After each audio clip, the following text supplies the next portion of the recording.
Friend, physics के इस video में आपका स्वागत करता हूं। आशा करता हूं इससे पिछले वाले वीडियो आपने देखा होगा और उसमें बताए गए टॉपिक को आप लोगों ने समझा होगा। उसमें बताए थे हम कि कन्वेक्स मिरर और कनकेव मिरर द्वारा इमेज कैसा बनता है, कहाँ बनता है, लेकिन उसमें यह नहीं बताए थे कि उस इमेज का हाइट क्या होगा और कहाँ पर इमेज वो बनेगा। क्यों नहीं बताए थे? क्योंकि हमको उस समय मिरर फार्मूला नहीं पता था। तो आज हम इस वीडियो में पढ़ेंगे कि मिरर फार्मूला क्या होता है और उसका डेरिवेशन कैसे किया जाता है। तो आइए सबसे पहले हम पढ़ते हैं मिरर फार्मूला के बारे में, उससे जुड़ी हुई कुछ बातें। देखिए, जैसे हमने यहाँ बनाया हुआ है आपका कनकेव मिरर। कनकेव मिरर के सामने कोई एक ऑब्जेक्ट रखा हुआ है। ध्यान दीजिए, इस कनकेव मिरर के सामने एक ऑब्जेक्ट रखा हुआ है। बात समझ आई? अब ऑब्जेक्ट कहाँ रखा हुआ है? तो ऑब्जेक्ट रखा हुआ है बियॉन्ड द सी, सी के पीछे, सी के पीछे। अब इससे पहले वाली वीडियो में हमने बता चुका है आपको कि सी है, ये यफ है। सी क्या होता है, यफ क्या होता है, ठीक है। ये ऑब्जेक्ट रखा हुआ है, तो इस ऑब्जेक्ट से एक रेंज निकालेंगे पैरेलल प्रिंसिपल एक्सिस। जब प्रिंसिपल एक्सिस के पैरेलल कोई रेंज निकलेगी तब क्या होगा? तब ये रिफ्लेक्शन होके फोकस से होते हुए रिफ्लेक्ट हो जाएगी। इन होगा, फोकस से होते हुए क्या होती है? रिफ्लेक्ट हो जाती है। और एक रेज लेंगे हम फोकस से, जो कि रिफ्लेक्शन के बाद पैरेलल हो जाती है, प्रिंसिपल एक्सिस के पैरेलल हो जाती है। इन दोनों रेज से ही हम लोग मिरर फार्मूले को समझेंगे। इन दोनों रेज से ही हम मिरर फार्मूले को समझेंगे। दर्पण सूत्र, कनकेव मिरर में दर्पण सूत्र हम इन दो रेज के कारण ही समझेंगे। देखिए, मेथड तो बहुत सारा है समझाने का, लेकिन हमने आपके लिए बहुत ही इजी वे तरीका, बहुत ही इजी मेथड चूज किया है। अब यहां से सॉल्व करने से पहले हम कुछ चीजें आपको बता देना चाहते हैं। जैसे कि ये ऑब्जेक्ट है ए बी, तो जहां पर कटाइए रिफ्लेक्शन के बाद इमेज आपका यही बनेगा। इसको हम नाम देते हैं ए डैश और बी डैश। तो ऑब्जेक्ट ए बी का जो इमेज है वह कहां है? A dash B dash C और एफ के बीच में। जनरली हम ए बी पढ़े हैं पहले ही। अब बात क्या है कि हम एक परपेंडिकुलर ड्रा करेंगे यहां से, ऐसे परपेंडिकुलर ड्रा करेंगे और इसको नाम देंगे पी डैश। चूंकि हम ये जो फार्मूला ड्रा कर रहे हैं बहुत छोटे से मिरर के लिए कर रहे हैं, तो बहुत छोटे से मिरर में अपर्चर भी क्या होगा? इसका बहुत छोटा होगा। इसको हम नाम देते हैं यम और यन। अपर्चर बहुत छोटा होगा, तो हमने जो परपेंडिकुलर डाला उस परपेंडिकुलर में पी डैश और पी में कोई अंतर नहीं होगा, बहुत पास होंगे। ये पी और पी डैश दोनों ही बहुत ही पास होंगे। तो बात समझ में आया? हमने कंस्ट्रक्शन क्या किया, पी और एन पे एक परपेंडिकुलर दिया जो कि प्रिंसिपल एक्सिस को पी डैश पर काट रहा है। और बात क्या है, यह ऑब्जेक्ट है, तो ऑब्जेक्ट से मिरर के बीच का डिस्टेंस होता है जिसको दिखाते हैं हम लोग यू से, जिसको दिखाते हैं यू से।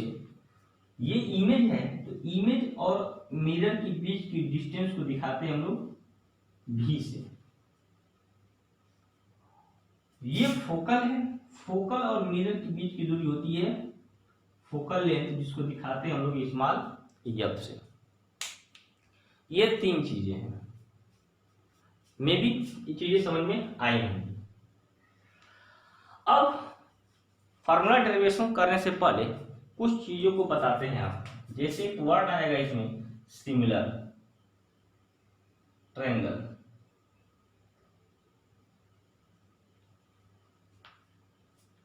इस वर्ड के बारे में जानना बहुत ही आपके लिए जरूरी है।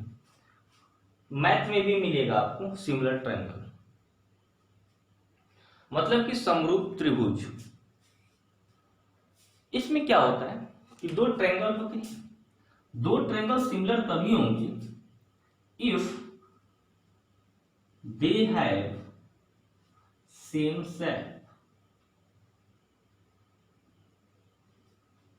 मतलब यदि एक ट्रायंगल इतना छोटा है और एक ट्रायंगल इतना बड़ा है तो ये दोनों ही सिमिलर ट्रायंगल है, क्योंकि इनका जो आकार है, जो शेप है, वो दोनों क्या है, एक जैसे दिख रहे हैं।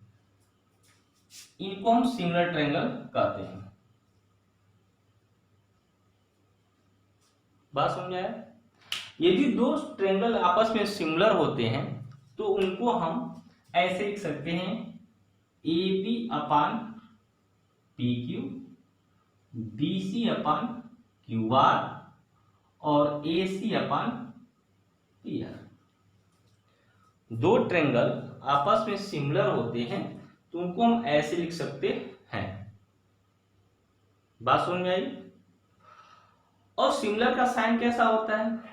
सिमिलर के साइन को हम दिखाएंगे ऐसे, triangle A B C similar triangle P Q R, ऐसे। तो बस माइंड में आपको ये सेट करना है कि दो ट्रायंगल सिमिलर होंगे यदि उनके यह ऐसा कुछ होगा तो, ठीक, या फिर ऐसा है तो सिमिलर है, सिमिलर है तो ऐसे हम लिख सकते हैं। इतना ही नहीं, हम उसके करेस्पॉन्डिंग एंगल को भी आपस में इक्वल लिख सकते हैं। जैसे angle A equal to angle P, angle A equal to angle P, angle B equal to angle Q and angle C equal to angle R. ध्यान दीजिए, ये दोनों एंगल है ये। तो इसमें चलता क्या है सिमिलरिटी में, एंगल एंगल एंगल यदि आप दिखा देते हैं किसी दो ट्रायंगल में कि तीनों एंगल आपस में इक्वल हैं या फिर दो ही एंगल आपस में इक्वल हैं, तो वो दोनों ट्रायंगल आपस में सिमिलर हैं, तो आप उसको ऐसे लिख सकते हैं। मतलब कि पहले आप ऐसे शो कर दें कि दो ट्रायंगल में कि दोनों का एंगल इक्वल है, तो कह देंगे कि वो सिमिलर है। सिमिलर है तो आप उसको ऐसे लिख सकते हैं। कुछ इस कंसेप्ट का यूज होगा आपका मिरर फार्मूले के डेरिवेशन में। तो सिमिलर करने का मतलब समझ में आ गया होगा कि सेम शेप के होने चाहिए। आइए डेरिवेशन देखते हैं, स्टार्ट करते हैं। चलिए, इस फिगर में देखिए, इस फिगर में दो ट्रायंगल लेते हैं। सबसे पहले हम ट्रायंगल कौन कौन से लेंगे देख लीजिए। सबसे पहले ट्रायंगल हम यह लेंगे और एक ट्रायंगल लेंगे यह वाला। ये दोनों ट्रायंगल लेंगे, यानी कि हम लिखेंगे कैसे, देखिए साथ साथ हम लिखते चल रहे हैं, इन ट्रायंगल ये, यानी कि A B F and triangle क्या, P and F, P and F. यहां पर पी डैश पी के क्लोज है, बहुत ही क्लोज है, पी डैश पी के बहुत ही क्लोज है, बता चुके हैं। तो हम पी डैश लिखें या फिर पी लिखें, कोई उसमें खास अंतर नहीं है। अब देखिए, हमने दो ट्रायंगल लिया, इन दोनों ट्रायंगल में देखते हैं क्या क्या इक्वल है। जैसे कि हमने सिमिलरिटी में बताया, एंगल इक्वल करने की पूरी कोशिश करेंगे हम लोग। यहां पर देखिए एंगल ए क्या है 90 डिग्री, यहां पर एंगल पी क्या है 90 डिग्री। तो हम लिख सकते हैं angle B A F equal to angle B A F हो गया, एंगल एन पी एफ लिख सकते हैं, एंगल एन पी एफ कितना है दोनों 90 डिग्री। क्लियर? उसके बाद देखिए ये वाला एंगल और ये वाला एंगल वर्टिकल अपोजिट एंगल, यानी कि शीर्षाभिमुख कोण, ए या B, A F B, A F B, यहां से क्या होगा P F L, P F L. क्यों? वर्टिकल अपोजिट एंगल, शीर्षाभिमुख कोण इक्वल।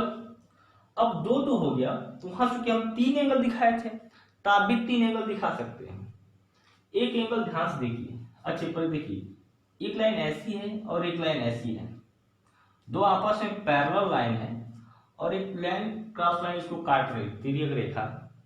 तो बताइए क्या उस कंडीशन में यह एंगल इस एंगल की इक्वल होगा? होगा। तो सेम देखिए यहां पर इस लाइन को और इस लाइन को, यदि मैं इसको ऊपर से पूरा बढ़ा दूं तो ये लाइन और ये लाइन पैरेलल हो जाएगी, जिसको कि बीएन क्रॉस लाइन काट रही है। तो एंगल यह और एंगल यह आपस में इक्वल हो जाएगा। इसको भी दिखा सकते हैं आप। तो क्या लिखेंगे? बात समझ आई ना? ए बी को पूरा नीचे बढ़ा दें और आपको एम एन दिख रहा है, दो पैरेलल लाइन होंगी आपस में, उसको बी एन लाइन काटेगी तो एंगल यह और एंगल यह इक्वल होगा। यानी बोल सकते हैं angle A B F, A B F equal to P N F, P N F. क्यों? अल्टरनेट इंटीरियर एंगल, अंतः एकांतर कोण। अंतः एकांतर कोण से हम ये चीजें बोल सकते हैं। बातें समझ आ रही है ना? हमने दो ट्रायंगल लिया, दोनों ट्रायंगल में ये चीजें लिखा। अब तीनों क्या है? एंगल एंगल एंगल, हम बोल सकते हैं by angle angle angle similarity, by A समरूपता से triangle A B F similar हो जाएगा ट्रायंगल पी एन एफ। बात समझ आ रही है? हमने दो ट्रायंगल को आपस में सिमिलर दिखा दिया, वहां भी दिखाया था, तीन ट्रायंगल था ना, तीन ट्रायंगल लेके दिखा दिया। आप चाहो तो तीन लेके दिखाओ, आप चाहो तो दो लेके दिखा सकते हो, इसमें नो डाउट। बात समझ में आ रही है? अब जब दो ट्रायंगल आपस में सिमिलर हो गए तो क्या होता है? उसके करेस्पॉन्डिंग साइड का रेशियो आपस में इक्वल होता है। अब सिमिलर हो गया, इस ट्रायंगल का और इस ट्रायंगल का साइड ले लेते हैं। इस ट्रायंगल का साइड लेंगे तो ए बी होगा, पहले इसका साइड ले लिया, अब इसका लीजिए हाइट, तो कितना हो जाएगा पी एन। बात समझ में आ रही है? पी एन हुआ। अब देखिए ये लीजिए A F, A F, A F, इसका क्या होगा पी एफ, पी एफ। अगला इसका लिखिए बी एफ, बी एफ, ये वाला। इसका क्या लेंगे एन एफ, एन एफ। यहां तक चीजें क्लियर है? हमने क्या किया? सिमिलरिटी शो किया, इस लाइन को लिख लिया। सिमिलरिटी बिना दिखाए यह नहीं लिख सकते आप, तो सिमिलरिटी दिखाना जरूरी है। अब ये ले लिए, इसमें से कोई अब दो ले लो, हमको इससे कोई मतलब नहीं, आप इसको छोड़ सकते हैं, सिर्फ दो लिख सकते हैं। अब यहां पर भी चीजें देखिए, क्या पीएन को हम ए डैश बी डैश लिख सकते हैं? कहेंगे हाँ, पीएन को हम ए डैश बी डैश लिख सकते हैं, क्योंकि जितनी हाइट यहां पर होगी उतनी ही हाइट यहां पर होगी। तो हम लोग पीएन को ए डैश बी डैश लिख सकते हैं। यहां पर हम एमपी को ए बी लिख सकते हैं, ध्यान दीजिएगा। तो यहां पर ये क्या हो जाएगा A B upon A dash B dash, A F upon P F. आप इसको छोड़ सकते हैं, इसको इक्वेशन नंबर फर्स्ट दे लीजिएगा। यहां तक समझ में आया? चीजें कैसे हुई, हर एक टॉपिक समझ में आ रहा है कैसे कैसे लिखा जा रहा है। चलिए अब हमको ऐसा एक और खोजना है, ध्यान दीजिएगा। हम ऑब्जेक्ट की हाइट को h से दिखाते हैं और इमेज की हाइट को हम h डैश से या फिर I से दिखा सकते हैं। उस कंडीशन में ये AB क्या होगा, h होगा, और ये क्या हो जाएगा, h डैश हो जाएगा। AF की वैल्यू क्या होगी, ध्यान दीजिए। AF की वैल्यू क्या लिख सकते हैं, AF कहाँ है, ये है आपका A और ये है आपका F। तो AF कुछ है क्या, AF कुछ नहीं है, AF का डिस्टेंस कुछ नहीं है। ये रहा A, ये रहा पूरा P, ये AP पता हमको, A से P क्या है U, लेकिन बीच में टपक आया आपका F। हमको ये नहीं पता कि F क्या है, लेकिन हमको ये पता है कि ये क्या है, स्मॉल f। बात समझ आ रही है, ये आपका स्मॉल f, ये पूरा U। तो हमको ये निकाल सकते हैं, ये निकालने के लिए हम क्या लिख देंगे, U minus f। Is that clear. तो हम AF को क्या लिख सकते हैं, U माइनस f। बात समझ आएगा। तो देखिए हम AF को पहले ज्योमेट्रिकल भाषा में लिख लेते हैं। AF को हम लिख सकते हैं AP माइनस, AF का लिखेंगे पूरे में से घटा दो, AP में से घटा दो किसको, FP को, FP अपान PF कितना है, F स्मॉल f। बस इसको क्या लिख सकते हैं, h upon h dash is equal to AP की वैल्यू क्या है, AP की वैल्यू क्या है, U माइनस FP की वैल्यू क्या है, F अपान F। अब थोड़ा ध्यान दीजिए, साइन कन्वेंशन को भी ध्यान में लेके चलेंगे हम लोग। साइन कन्वेंशन क्या कहता है, साइन कन्वेंशन कहता है कि P की जितने भी लेफ्ट साइड की वैल्यू है सारी माइनस में होगा। अब बताइए U माइनस में होगा तो कहेंगे हाँ, F माइनस में होगा तो कहेंगे हाँ, यहां हो जाएगा माइनस F, यहां भी हो जाएगा माइनस F। बात समझ में आ रही है। साइन कन्वेंशन के अनुसार हम साइन को लेके भी चलेंगे। यहाँ ऊपर का हाइट प्लस होता है, नीचे का हाइट माइनस होता है, तो हम यहाँ पर माइनस दिखा सकते हैं। तो अब आप इसको इक्वेशन यहाँ 1 नहीं मान करके इक्वेशन 1 यहाँ मान सकते हैं। बात समझ में आ रही है ना। ऐसे हम पहले कंसेप्ट को सॉल्व कर सकते हैं। तो हमने सिर्फ 2 ट्रायंगल को लिया और यहाँ तक लिखा, सिमिलर दिखा करके ये लिख दिया, कुछ करना नहीं है। हल्का सा आपको ध्यान देना है यहाँ पर, इसको हम ये कैसे लिखेंगे। यदि आप ज्योमेट्री आपको आती होगी तो आप लोग यहाँ से लिख सकते हैं। आगे चलते हैं, अगला पार्ट इसका प्रूफ करते हैं। तो हमने एक इक्वेशन बनाया, दूसरे इक्वेशन के लिए हम यहाँ पर देखेंगे इस ट्रायंगल में और इस ट्रायंगल में। बात समझ आया। दूसरे इक्वेशन के लिए हम इस ट्रायंगल और इस ट्रायंगल में देखेंगे। तो लिखेंगे in triangle A dash B dash F, A dash B dash F and MPF,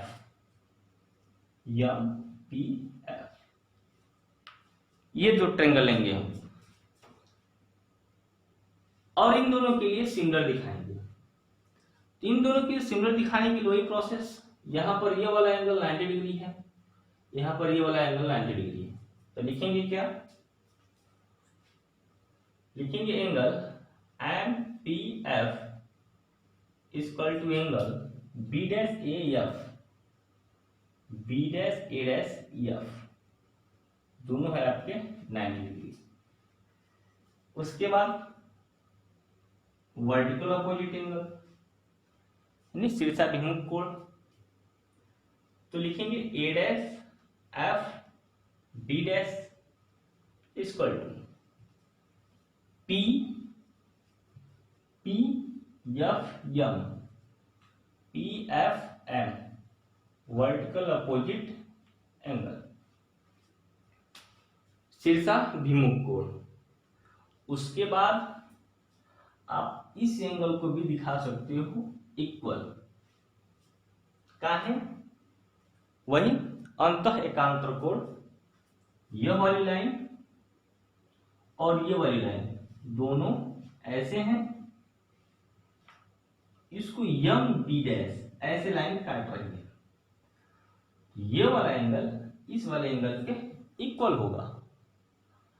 यहां पर है यम वाला और ये बी डैश, लिख सकते हैं क्या, angle P M F equal to angle A B dash F, A B dash F alternate interior angle अंतः एकांतर कोण, ऐसे।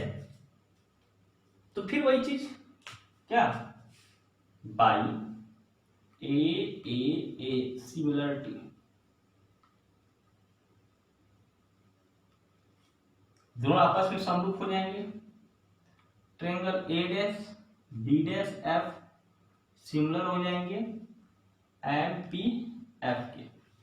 जब सिमिलर हो जाएंगे तो इसके क्या होंगे, करस्पॉन्डिंग साइड का रेशियो इक्वल होगा। हम बोल सकते हैं कि A dash B dash upon यहां पर M P equal to A dash F upon P F. Clear. अब देखिए ए डैश यहां से देखिए एम पी इक्वल हो जाएगा किसके, ए बी के। बात समझ आ रही है ना। तो हम लिख सकते हैं क्या, A dash B dash upon A B और A dash F upon P F. बताइए बात समझ आई। ये क्वेश्चन पहले का ही है, इसको आप ए डैश बी डैश के लिख सकते हैं एच डैश अपान एच। बात समझ आ रही है ना। ए डैश बी डैश की हाइट क्या है, H dash upon H. A dash F क्या है, ए डैश एफ क्या है, तो ए डैश मतलब क्या, आई और एफ। इसको फिलहाल आप ऐसे रहने दें, A dash F upon P F, equation number second. Clear. या फिर आप चाहो इसको बदल सकते हो, वो हम बदलेंगे अभी, घबराइए ना। तो यहां से हमको दो इक्वेशन मिला, एक इक्वेशन मिला एफ और एक इक्वेशन मिला एफ। दोनों में आपको एक चीज कॉमन दिख रहा होगा, साइन थोड़ा यूज कर लेते हैं।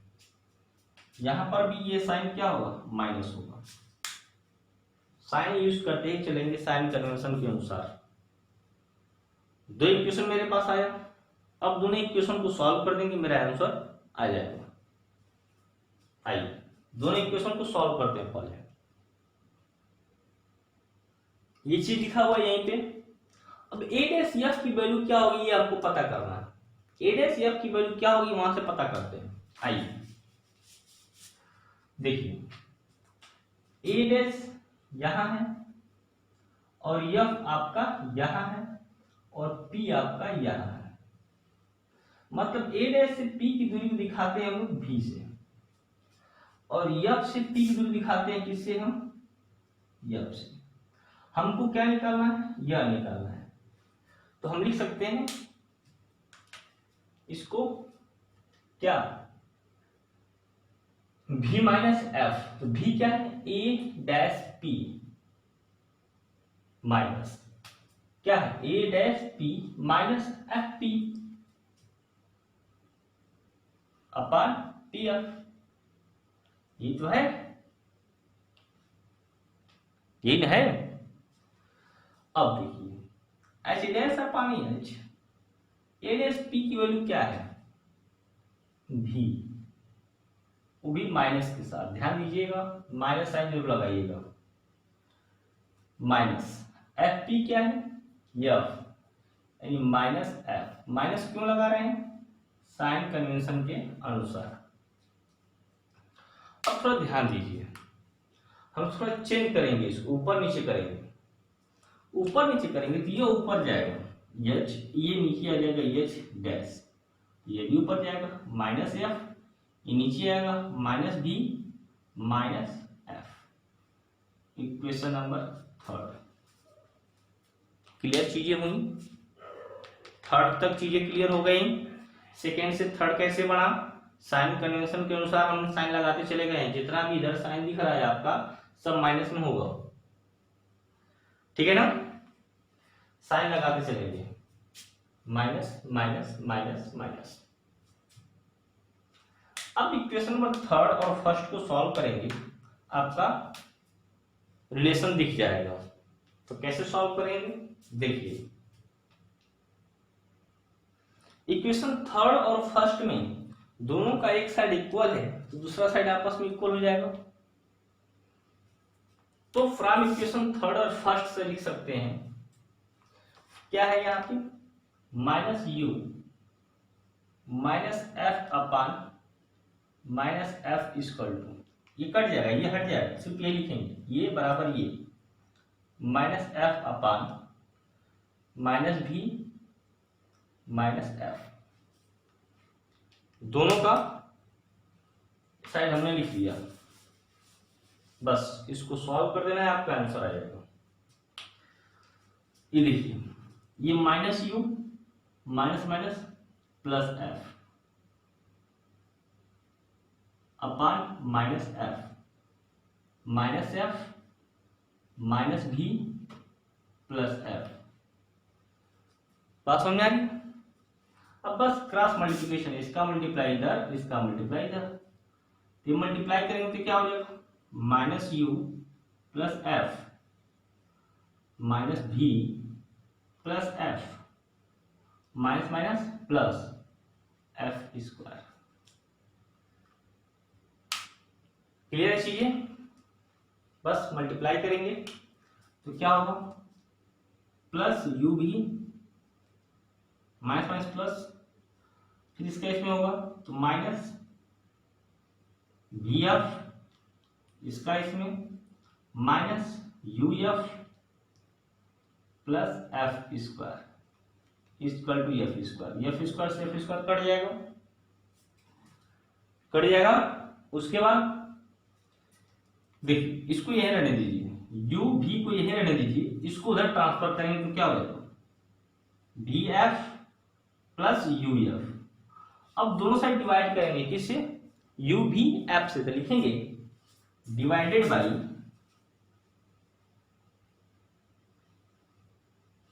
You V F both side.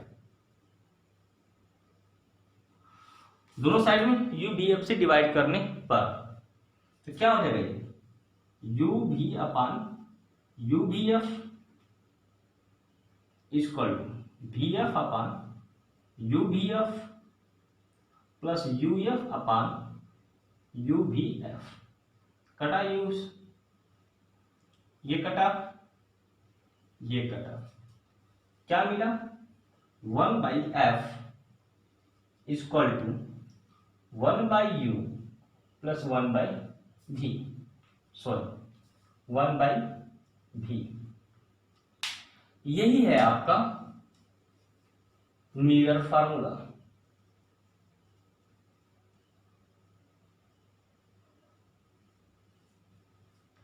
बहुत डीपली हमने बताया, इसलिए वीडियो लंबा हो गया। बहुत डीपली हमने चला, बहुत स्लो बताया हर एक टॉपिक को आपको, ठीक है ना। सिमिलरिटी बताया, फिर उसके बाद हमने एक एक टॉपिक बताया कैसे कैसे सॉल्व हुआ है। आप इसको 1 से 2 बार देख लेंगे, मे भी अच्छे से क्लियर हो जाएगा। आशा करते हैं हर एक टॉपिक समझ में आया होगा। मिलेंगे नेक्स्ट वीडियो पे, इस टॉपिक के क्वेश्चंस को लेकर के न्यूमेरिकल सॉल्व करेंगे, अच्छे से न्यूमेरिकल सॉल्व करेंगे। ठीक है, तब तक के लिए बाय बाय, टेक केयर।